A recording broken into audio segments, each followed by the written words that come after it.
मैं आज मेरे हाथ में तो दो लड्डू हैं। देखिए जी जी, मेरे हाथ में दो लड्डू, छोटी बहन ऋतंभरा, साध्वी ऋतंभरा, और मेरे अनुज छोटे भाई। आज इनको थोड़ा मैंने डांटा भी जोर से। मेरे छोटे भाई उत्तर प्रदेश के यशस्वी मुख्यमंत्री आयुष्मान आदित्यनाथ योगी। तो आज तो आनंद ही आनंद है। मैं बहुत प्रसन्न हूं। माइक इनको मैं दे रहा हूं और यह कहकर दे रहा हूं कि जब पाकिस्तान का युद्ध छिड़ा था और मुक्ति वाहिनी थी, बांग्लादेश की हमने सहायता की थी। उस समय मैं विद्यार्थी था। अटल जी प्रतिपक्ष के नेता थे। उस समय संसद में मनोनीत राज्यसभा के मनोनीत सदस्य संप्रति स्वर्गीय श्याम नारायण पांडे जी ने एक बात कही थी। गंभीरता से सुनिए, फिर दे रहा हूं माइक इनको, क्योंकि इनको जाना है। यह तुंग हिमाचल किसका है? तो उन्होंने कहा, हिमगिर की चट्टाने चटकी, जिसमें पौरुष हो उसका है।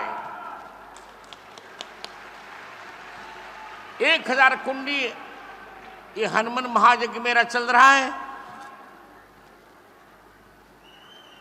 कोई कामना मेरी नहीं है, पर एक कामना है आदित्यनाथ जी, तब तक हमें विश्राम नहीं लेना चाहिए जब तक पाक अधिकृत कश्मीर हमें फिर से नहीं मिल जाता।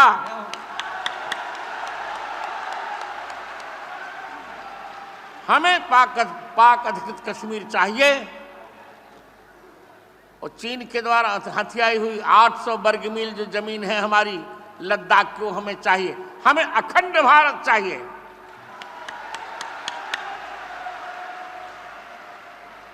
लोग मेरे लिए कहते रहते हैं कि ये तो भाजपाई साधु। मैंने कहा नहीं, भाजपाई साधु नहीं हूं मैं, पर भाजपा ने चिन्ह बड़ा प्यारा तय किया है, कमल। कमल हमारा राष्ट्रीय पुष्प है और हम किसी की भी पूजा कमल से करते हैं, तो भारत माता की पूजा कमल से होगी। और कमल भाजपा का चिन्ह है। मैं तो कहूंगा कि हमारे यशस्वी मुख्यमंत्री स्वस्थ रहकर आनंद कराएं और एक बार फिर हम हुंकार भरें।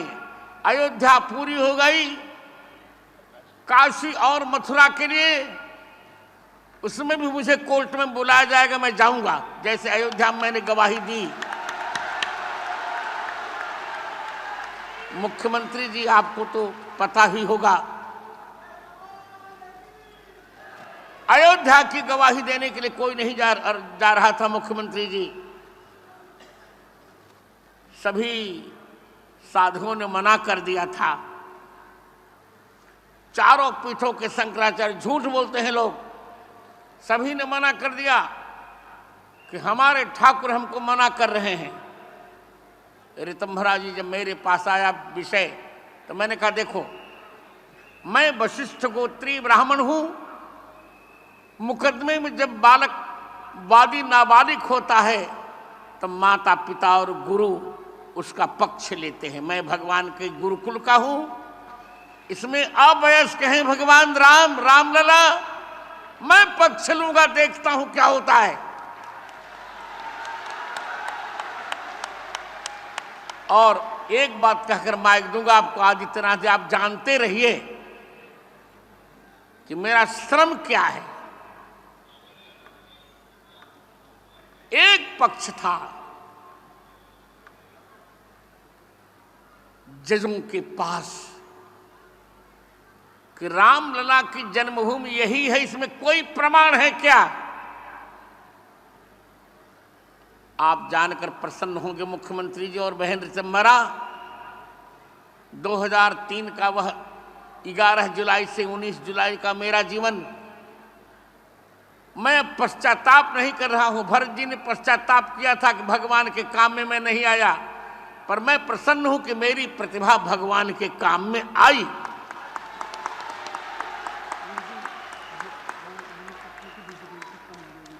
आए? बस 2 वाक्य बोलकर और फिर मैंने दिए प्रमाण 441 वैदिक प्रमाण। जब मैंने दिया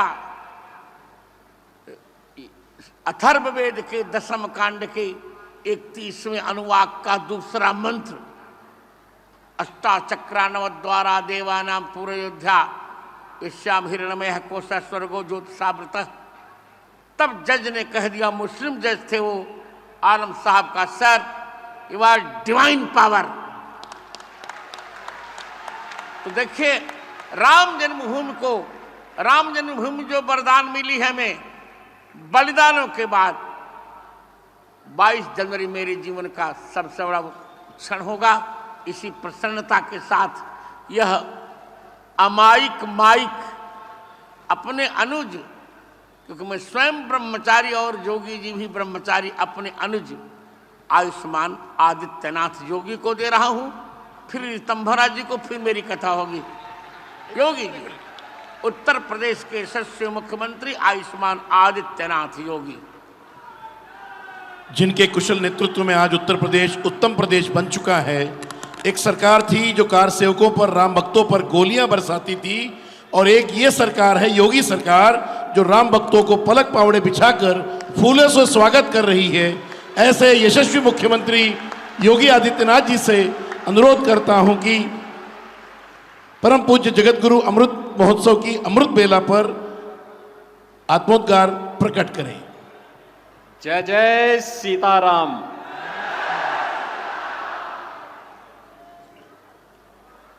व्यासपीठ पर विराजमान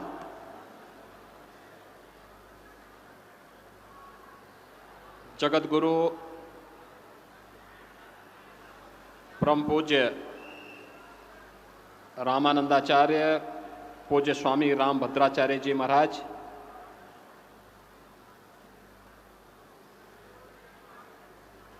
आज के इस अमृत महोत्सव समारोह में जिनका सानिध्य हम सबको प्राप्त हो रहा है, पूज्य दीदी माँ के रूप में जिन्हें बड़ी श्रद्धा के साथ हर भारतवासी संबोधन देता है, ऐसे आदरणीय साध्वी ऋतंभरा जी, सुविख्यात कथाव्यास सम्मानीय देवकी नंदन ठाकुर जी,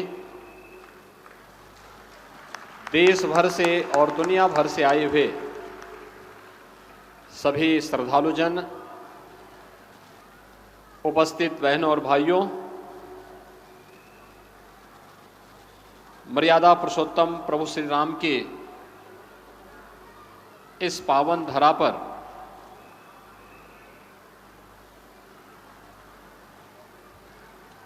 जगतगुरु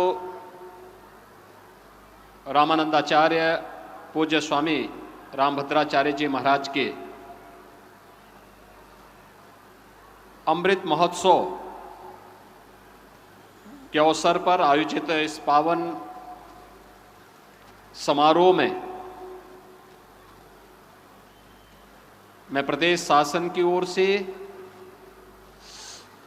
उनका हृदय से अभिनंदन करता हूं, उनका स्वागत करता हूं।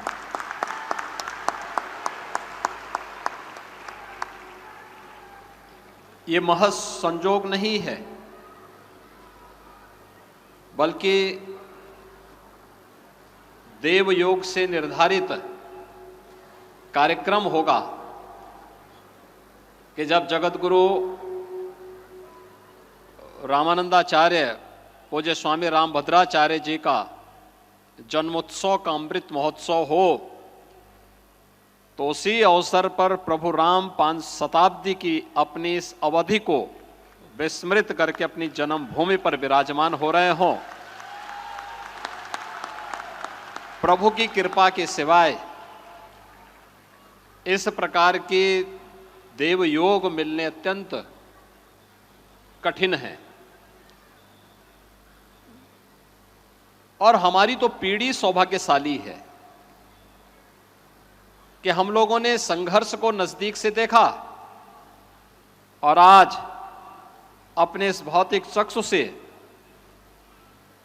न केवल प्रभु राम को अपनी जन्मभूमि पर एक भव्य मंदिर में विराजमान होता हुआ देख रहे हैं, बल्कि एक नए भारत के नई अयोध्या का दर्शन भी हम सबको हो रहे हैं।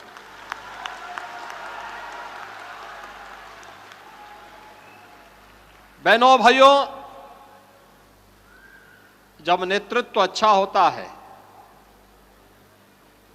तो हमें दिव्य वाणी सुनने को मिलती है, दिव्य दर्शन होते हैं और सर्वत्र वह दिव्यता हमें देखने को मिलती है। यानी हम अपने जीवन में अगर ईमानदारी से अपने कर्तव्यों का निर्वहन करते हैं तो उसके परिणाम भी ईमानदारी पूर्वक कैसे स्वतः प्रकृति और परमात्मा की कृपा कैसे बनती है। काशी हो या अयोध्या, प्रयागराज हो या चित्रकूट, बद्रीनाथ धाम हो या केदारनाथ धाम, महाकाल का महालोक हो या फिर सोमनाथ का धाम, सर्वत्र यह दर्शन आज हर सनातन धर्मावलंबी को होते हुए दिखाई दे रहे हैं। 22 जनवरी के ऐतिहासिक तिथि का सबको इंतजार है और मेरी विनम्र अपील होगी आप लोगों से, जगत गुरु के अमृत महोत्सव समारोह में आप सब पधारे हैं।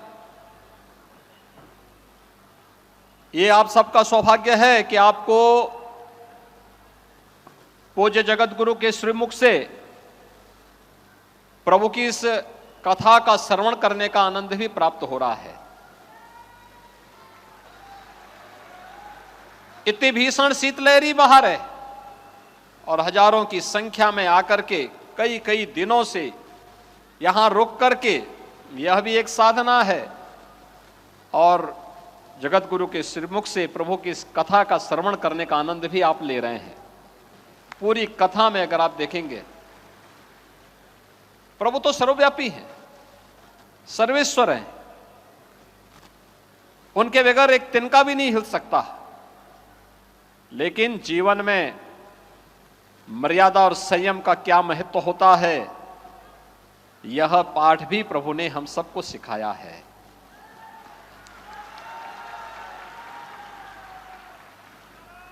इस अयोध्या जो कई वर्षों तक, कई शताब्दियों तक उपेक्षा को झेली है, अपमान का दंश सही है, बर्दाश्त की है, आज जब प्रधानमंत्री मोदी जी के नेतृत्व में एक नई अयोध्या के दर्शन हो रहे हैं, तो देश और दुनिया अयोध्या आने के लिए उत्सुक भी है, आतुर भी है। पूरे संयम के साथ, पूरे मर्यादित तरीके के साथ हम सबको अयोध्या में सभी अतिथियों को आने, उनके स्वागत करने और उन्हें रामलला के दर्शन करने का सौभाग्य भी प्राप्त हो, इसके लिए एक व्यवस्था बनानी चाहिए। कोई भी ऐसा कार्य न करें जो संयम और मर्यादा का उल्लंघन माना जाता हो। यह हम अवश्य ध्यान रखेंगे और मुझे पूरा विश्वास है कि आप सबकी शुभेच्छा से अयोध्या अपने नाम के अनुरूप अपने आप को साबित करेगी। मैं आज के इस अवसर पर जगत गुरु रामानंदाचार्य पूज्य स्वामी रामभद्राचार्य जी को उनके पावन जन्म महोत्सव अमृत महोत्सव के इस पावन अवसर पर प्रदेश सरकार की ओर से, प्रदेश की जनमानस जनता की ओर से उनका हृदय से अभिनंदन करता हूं। उनके स्वस्थ और दीर्घ जीवन की कामना करता हूं। जीवे मां सरदा सतम के भाव के साथ एक लंबे समय तक उनका मार्गदर्शन और उनका आशीर्वाद प्रदेशवासियों पर, सनातन धर्मावलंबियों पर बना रहे, इस विश्वास के साथ प्रभु राम से उनके स्वस्थ और दीर्घ जीवन की कामना करते हुए अपनी वाणी को यहीं पे विराम देता हूं। जय जय सीताराम। रामलला सरकार की, पूज्यपाद श्री शंकराचार्य जी महाराज की, सब संतन की, बद्रीनाथ वाले पूज्य महाराज जी की, यज्ञ नारायण भगवान की, समस्त राघव परिवार की, हमारे गुरु भाई राघव परिवार के उत्तराधिकारी जी महाराज की, राम राज्य की। नमः पार्वती पते हर हर सीताराम, नमो राघवाय। आज हमारा विलक्षण दिवस कहा जाए तो अतिशयोक्ति नहीं। हम सब राघव परिवार के पुष्प मिलकर के, हमारा भारत देश भी अमृत महोत्सव मना रहा है और हम सब राघव परिवार के सभी पुष्प भी मिलकर के पूज्यपाद जगतगुरु भगवान के प्रकटोत्सव का अमृत महोत्सव मना रहे हैं। कितना अद्भुत संयोग है। इस पावन अमृत महोत्सव में अनेक अनेक विभूतियों के, आचार्यों के दर्शन हो रहे और पूज्यपाद जगतगुरु भगवान इस पृथ्वी के चलते फिरते भगवान हैं, जिनकी कृपा से हम आप सब 22 जनवरी को पूरे भारत में नहीं पूरे विश्व में एक भव्य और दिव्य दीपावली मनाने जा रहे हैं। यह हम सब भारतवर्ष के सनातनियों के एवं पूरे विश्व में रहने वाले सनातनियों के पूर्वजों के पुण्यों का प्रभाव है। हम सबका गौरव है कि ऐसा गौरव क्षण अयोध्या की इस पावन भूमि पर जब प्रभु श्री राम 22 जनवरी को विराजमान होंगे और हम सब अपनी आंखों से भर नजर देख करके राघव जी के उस महोत्सव को देखेंगे और साक्षी बनेंगे। आज के कथाक्रम में हम तो राघव परिवार के ही एक छोटे से पुष्प हैं। पूज्यपाद श्री शंकराचार्य जी महाराज जी भी विराजमान हैं, उनके चरणों में भी नाक रगड़ के प्रणाम करते हैं। गुरुदेव भगवान के सामने हम कुछ बोल नहीं पाते, बस इतना कह सकते गुरुदेव भगवान हमारे वशिष्ठ गोत्री हैं। लोग हमसे पूछ रहे थे, पंडित जी आप तो पर्चा बना देते हो, बताओ राम मंदिर कब बनेगा। हमने कहा राम जी जब बन गए तो सबसे पहले सबरी का मान बढ़ाया, केवट का मान बढ़ाया, उन्होंने जो है सुग्रीव को राजा बनाया, विभीषण को राजा बनाया, इसके बाद में हनुमान जी का मान बढ़ाकर फिर राम राजा भये। लेकिन आज वह क्रम पूरा होते दिखाई पड़ रहा है जब 75वां अमृत महोत्सव पूरे राघव परिवार के हम सब पुष्प मिलकर पूज्यपाद गुरुदेव भगवान जो प्रभु श्री राम के गुरु गोत्री हैं, वशिष्ठ गोत्री है, हम सब मिलकर के जब अमृत महोत्सव मना रहे हैं तो अब राम लला भी दिव्य भव्य मंदिर में आ रहे हैं। कौन आ रहा है? और जो विरोधी विरोध कर रहे थे उनकी ठटरी बढ़ गई। और अब गुरुदेव भगवान का यह विजय रथ रुकने वाला नहीं है। भारत में जो सनातन का विरोध करने वाले, पूज्यपाद जगत गुरु भगवान का विरोध करने वाले हैं, कान खोलकर सुन लो। हम सब राघव परिवार के पुष्प अब गुरुदेव भगवान के विजय रथ को लेकर भारत के सभी संतों को लेकर के ज्ञान वापी में अभिषेक करेंगे और कृष्ण जन्मभूमि में प्रभु श्री कन्हैया लाल को भी विराजमान करवाएंगे। जय श्री राम, जय श्री राम। और एक बात, नफरत नहीं, हम प्रेम के आदी हैं, पर गर्व से कहते हैं हम हिंदुत्ववादी हैं। कौन कौन गुरुदेव भगवान के प्रकटोत्सव अमृत महोत्सव पर प्रसन्न है? जरा हाथ उठाओ।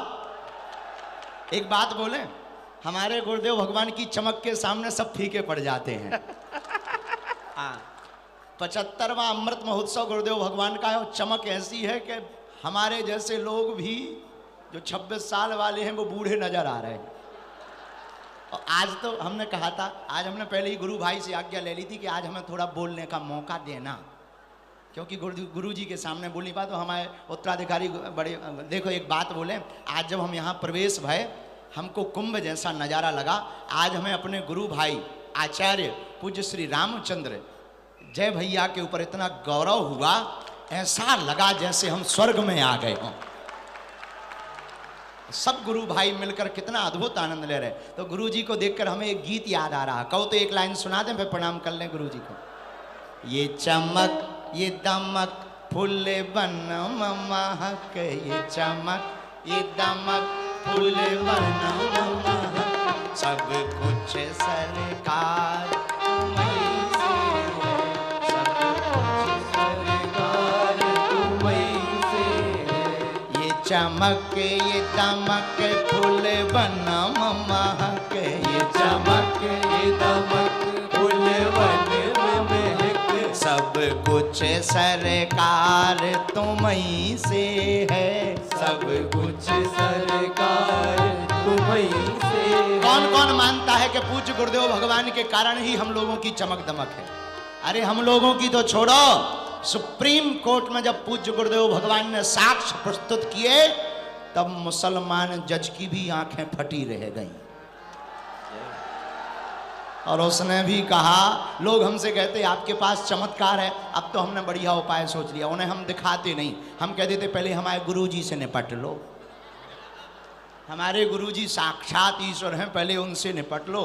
हम तो छोटे मोटे से बछड़ा हैं, उनके चरणों के दास हैं। ऐसे गुरुदेव भगवान की कृपा हमारे पूरे राघव परिवार पर बनी रहे। अयोध्या में 22 तारीख को प्रभु श्री राम विराजमान होने वाले हैं। इस कथा को आप सब सुनो, दर्शन करो। हम भी अभी कल तक गुरुजी के चरणन की धूल में लौटते रहेंगे, यज्ञ नारायण भगवान के दर्शन करेंगे और 21-22 को भी चरणों में लौटेंगे गुरुदेव भगवान के।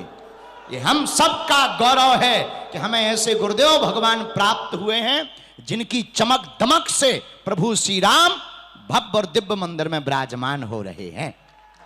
अब ज्यादा बात ना करें, नहीं तो गुरुजी अभी धूमकेतु कह देंगे, तो आफत हो जाएगी। सो हम गुरुजी को अभी प्रणाम करके कोई ज्यादा वार्ता नहीं। आप सब मुस्कुराते रहो, आते जाते रहो, हंसा करो, हंसाया करो।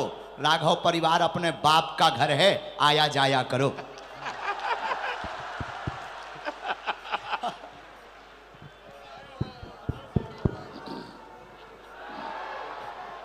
वाह बेटा।